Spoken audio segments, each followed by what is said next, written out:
Hi, Shannon Lewis here from Panoptic Development.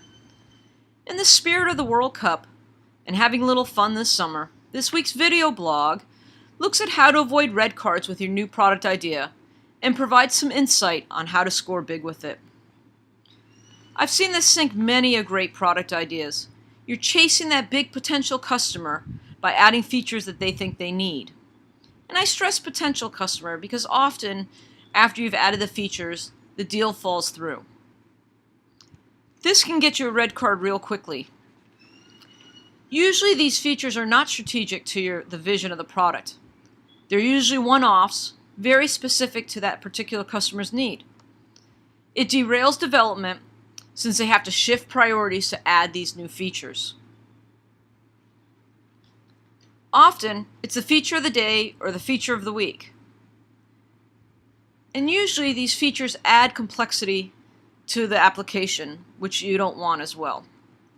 Instead, you should add features that align with the vision of the product and that bring value to your target market and are strategic.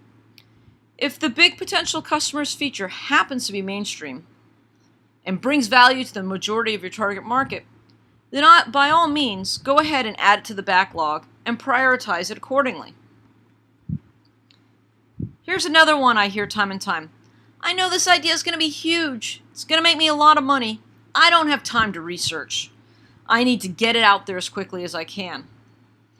There are times to trust your gut, but investing your money in building an application without doing due diligence is not a wise decision. Too many product ideas have flopped because of lack of validation. Instead, take the time up front to validate your idea. You'll be surprised what you learn, and a small amount of research up front can save you tons on the back end and can actually be the difference between success and failure. Another no-no is going straight to building the final application without prototyping or building an MVP.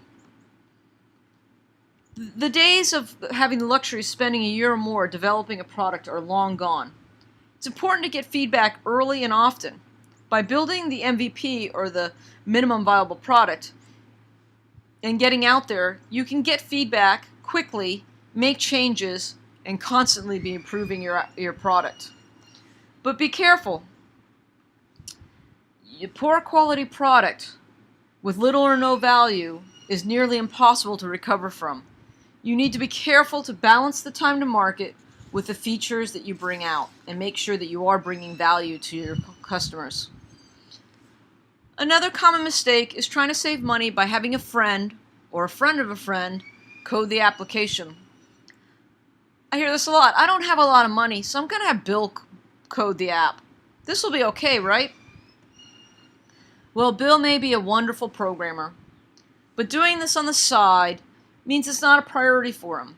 You're not going to be getting his full attention, and he could just walk away, which, believe it or not, happens more often than you think.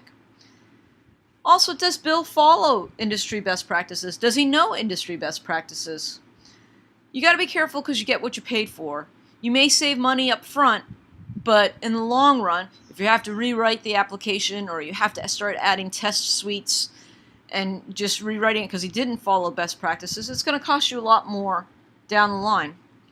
So instead, hire a professional consulting company who will do it right the first time. If your application is truly viable, it's worth spending the upfront investment. And lastly, a common mistake is overcomplicating your application, building a Rolls-Royce when all you need is a Camry.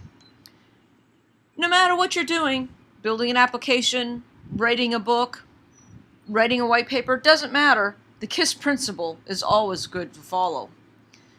Remember that the more complex the workflows, the more expensive it is to maintain down the road, not only from a development standpoint, but from a customer support standpoint as well.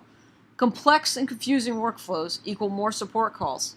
It also will mean that your customers will get frustrated and they may stop using the product, which you don't want. So, as I said, keep it simple. Here's also some additional resources that can help you to score that big goal. We have a video series called Demystifying the Software Development Process. That's a 4-part video series. An ebook, Soup to Nuts, Taking an Application Idea to Reality.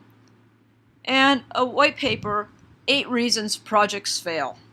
You can find all these on our website, and here's the links.